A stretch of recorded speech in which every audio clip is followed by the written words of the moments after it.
હવે school open થવામાં બસ થોડા ગણતરીના દિવસો બાકી છે, અથવા તો ઘણા વિદ્યાર્થીઓને સ્કૂલ સ્ટાર્ટ થઈ ગઈ હશે, એકાદ બે અઠવાડિયા પણ થઈ ગયા હશે. બટ સર સિલેબસ પૂરો થાય અથવા તો સિલેબસ ઘણો બધો ચાલી જાય એના પહેલા કેવી સ્ટ્રેટેજી અપનાવીએ અમે, તો જેના કારણે સર બોર્ડ એક્ઝામની અંદર અથવા તો ગુજસેટ એક્ઝામની અંદર અમે 95% અથવા તો 100માંથી 100 કેવી રીતે લાવી શકાય સર, એના વિશે આજે હું તમને સ્ટ્રેટેજી આપવાનો છું. 80% વાળો વિદ્યાર્થીઓ વિચારતો હોય છે કે મારે 90%, 95% લાવવા, અથવા તો ભાઈ ગુજસેટની અંદર 120માંથી 120 લાવવા, અથવા ઘણા બધા સબ્જેક્ટમાં 100માંથી 100 લાવવા છે. બટ ક્યારેક એવું થાય છે કે ટાઈમ હાથમાંથી નીકળી ગયો હોય છે, સમય હાથમાં રહેતો નથી. તો અત્યારથી જ કંઈક એવી પ્રિપેરેશન કરી લઈએ, શરૂઆતથી આપણા માઇન્ડને એવી રીતે પ્રિપેર કરીએ કે જેના કારણે આગળ જઈને તકલીફ ના પડે. તો શું બેટા તમારે કાળજી રાખવાની છે? પહેલી વસ્તુ તો અત્યારે જે વેકેશન છે અથવા તો વેકેશનથી હજુ શરૂઆત થઈ છે, સ્કૂલ ઓપન થઈ છે, હજુ 1-2 ચેપ્ટર ચાલ્યા છે, એટલે તમારા ઉપર અત્યારે વધારે વર્કલોડ છે નહીં. જ્યારે 5-6 ચેપ્ટર દરેક સબ્જેક્ટમાં ચાલશે એટલે તમારા ઉપર વર્કલોડ વધારે આવશે, બરાબર? તો એ વર્કલોડને કેવી રીતે સહન કરશો, તમે કેવી રીતે ટેકલ કરશો, તો એ અત્યારથી બેટા તમારા માઇન્ડસેટ ઉપર આધાર રાખે છે. તો સર હાલ શું કરીએ? પહેલી વસ્તુ મેડિટેશન કરવાનું બેટા ચાલુ કરી દો. ભલે તમે ન કર્યું હોય અત્યારથી, પણ હવે સ્ટાર્ટ કરી દો. પહેલી વસ્તુ મેડિટેશન. મેડિટેશન બેટા સ્ટાર્ટ કરી દો. કેમ? કારણ કે ગમે તેટલો વર્કલોડ હોય, ગમે તેટલો સ્ટ્રેસ હોય, એને હેન્ડલ કરવું હોય તો મગજ શાંત જોઈએ. અને મગજ ક્યારે શાંત થશે? જ્યારે તમે મેડિટેશન કરશો, ધ્યાન કરશો, બરાબર? ભલે દરરોજ 5 મિનિટ 10 મિનિટ થાય, કોઈ વાંધો નહીં. એક સમય એવો આવશે તમારું ધ્યાન એક જગ્યાએ કેન્દ્રિત થઈ શકશે, બરાબર? કારણ કે આપણું મગજ બહુ ચંચળ છે. તો મેડિટેશન કરી લો. બીજી વસ્તુ કે અત્યારે જ થોડું થોડું ભણવાનું સ્ટાર્ટ કરી લો, બરાબર? એક હેબિટ પાડો. એવું નહીં સ્કૂલ સ્ટાર્ટ થશે એટલે કરીશું. એના બેટા રિધમમાં આવતા આવતા તમને ટાઈમ લાગશે. અને તમે 12થમાં હોય તો અત્યારે તમારો ટાઈમ બહુ ક્રુશિયલ છે દીકરા, બરાબર? એક એક દિવસ તમારા માટે બહુ ક્રુશિયલ છે. એટલે હેબિટ, બરાબર? તો તમારી જે હેબિટ છે, બરાબર, એ હેબિટ અત્યારથી જ વિકસાવવી પડશે, બરાબર? અત્યારથી જ થોડું થોડું ભણવાનું સ્ટાર્ટ કરવું પડશે. એક પ્રોપર સ્ટ્રેટેજી બનાવવી પડશે.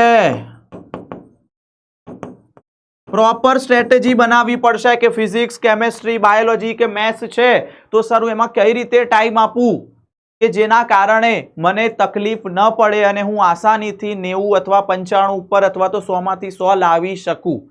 બીજી વસ્તુ, બરાબર, તમારે એ વાત ધ્યાનમાં રાખજો કે બેકલોગ્સ ના આવવા જોઈએ. ઘણા બધા વિદ્યાર્થીઓને આ તકલીફ હોય છે, સર એક ચેપ્ટર બેકલોગમાં છે, 2 ચેપ્ટર બેકલોગમાં છે, એક આખો સબ્જેક્ટ બેકલોગમાં જતો રહ્યો છે. બેકલોગ નહીં લાવવાના અત્યારથી જ ભાઈ, બરાબર? એક મનની અંદર ગાંઠ બાંધી અને માની લો કે બેકલોગ નહીં લાવ્યું સાહેબ. ક્યારે બેકલોગ નહીં લાવવું? બેકલોગ્સ, બરાબર? ઠીક હે સર, ચલો આજે હું લેક્ચર ના જોઈ શક્યો તો કોઈ વાંધો નહીં, એને અઠવાડિયામાં જ ક્લિયર કરી દઈશ. બેકલોગ આવે ભાઈ, દરેક દિવસ આપણા માટે સમાન ના હોય, બેકલોગ આવતા હોય, બરાબર?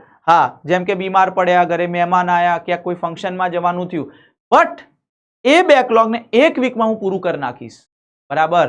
એટલું મગજની અંદર ફિટ રાખવાનું, ક્લિયર રાખવાનું. તો બેકલોગ ના આવવા જોઈએ. બેકલોગ આવશે તો બેટા તમને આગળના ચેપ્ટર્સ અથવા આગળના ટોપિક્સ ચાલશે નહીં ખબર પડે, જેના કારણે મન ઉપર લોડ આવી જશે અને પછી તમે ગીવઅપ કરી દેશો. એટલે બેકલોગ ખાસ નહીં આવવા દેવાના. બીજી વાત કરું તમને કે બોર્ડ એક્ઝામની અંદર બહુ જ ઇમ્પોર્ટન્ટ છે થિયરી. કારણ કે થિયરી આવડશે તો તમને એમસીક્યુ આવડશે. ઘણા બધા વિદ્યાર્થીઓ શું કરતા હોય છે કે ઓનલી એમસીક્યુ ઉપર ફોકસ કરે છે.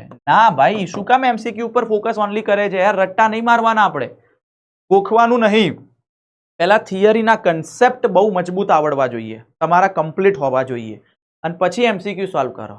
ઘણા વિદ્યાર્થીઓ એમસીક્યુ ઉપરથી થિયરીમાં જાય, એમ ના થાય લ્યા. પહેલા થિયરી કરાય ને પછી એમસીક્યુમાં જવાય. એટલે થિયરી બેઝ તમારો સારો એવો હોવો જોઈએ. બરાબર છે. તમારો જે બેઝ છે, જે થિયરી છે એના આવડશે તો MCQ આપોઆપ સોલ્વ થઈ જશે. કારણ કે આપણે જાણીએ છીએ બોર્ડની અંદર 50% થિયરી છે, 50% MCQ છે અને ગુજસેટ એક્ઝામની અંદર 100% MCQ છે. બરાબર. તો MCQ આવડશે ક્યારે? જ્યારે થિયરી આવડતી છે. એટલે થિયરી જો તમે શીખી ગયા ને તો આપોઆપ MCQ આવડી જ જવાના છે.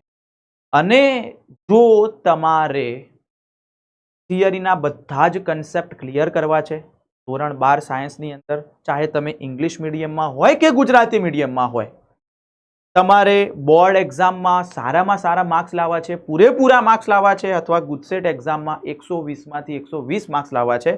આ વર્ષે અમારા પરિશ્રમ બેચની અંદરથી 3 વિદ્યાર્થીઓ એવા હતા જેને 120 આઉટ ઓફ 120 છે ગુજસેટ એક્ઝામની અંદર. આ વર્ષે પણ પરિશ્રમ બેચ હવે સ્ટાર્ટ થઈ ચૂકી છે.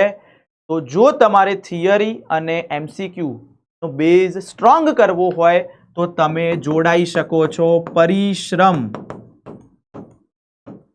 બેચની અંદર, અને એ પણ ગુજરાતી મીડિયમ બરાબર પ્લસ ઇંગ્લિશ મીડિયમ બંને. જે વિદ્યાર્થીઓને GSCB હોય, ગુજરાત બોર્ડ હોય, ચાહે એમનું મીડિયમ ગુજરાતી હોય કે ઇંગ્લિશ હોય, બંને માટે છે. અને આ ફોકસ કરે છે batch board level plus GUJCET level.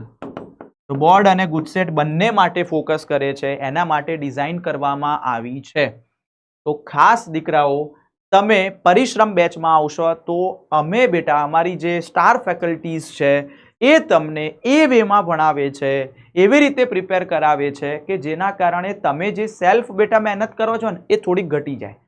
બરાબર. એવું નથી કહેતા કે ભાઈ તમે બેચ નહીં લો તમારા માર્ક્સ નહીં આવે, પણ મહેનત તમારી વધી જાય. અમારી અહીંયા એક્સપિરિયન્સ્ડ ફેકલ્ટી છે, એમને ખબર છે, ઘણા વર્ષોથી ભણાવે છે કે બોર્ડ એક્ઝામ, ગુજસેટ એક્ઝામની પ્રિપેરેશન કેવી રીતે કરાવી, તો તમારા માટે ઇઝી બની જાય. તમારો તો પહેલો જ અનુભવ છે, તમે પહેલી વાર બોર્ડ એક્ઝામ આપો છો, પહેલી વાર ગુજસેટ એક્ઝામ આપો છો, બરાબર. એના કરતાં તમને કોઈ એક્સપિરિયન્સ્ડ ફેકલ્ટી કે તો એના કારણે તમારા માટે બેટા એ માર્ગ સરળ બની જાય છે.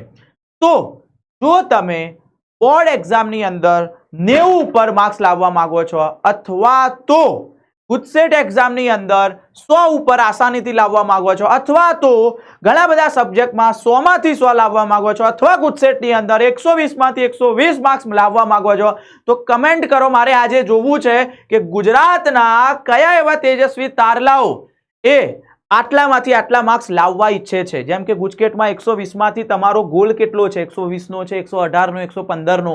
સર બોર્ડ એક્ઝામની અંદર બાયોલોજીમાં 100 માંથી 100 નો ગોલ છે, મેથ્સમાં 100 માંથી 100 છે, ફિઝિક્સમાં સર 100 માંથી 100, અથવા સર 95 ઉપર, અથવા તો 90 ઉપર. કેટલો ગોલ છે તમારો?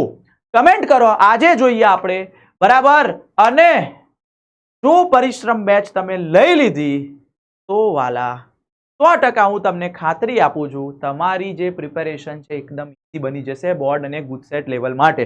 તો કમેન્ટ ખાસ કરજો કે તમે કેટલા માર્ક્સ લાવવા માંગો છો એ. બરાબર છે? તો મહેનત કરતા રહો દીકરા, રિઝલ્ટ 100% આવતું રહે.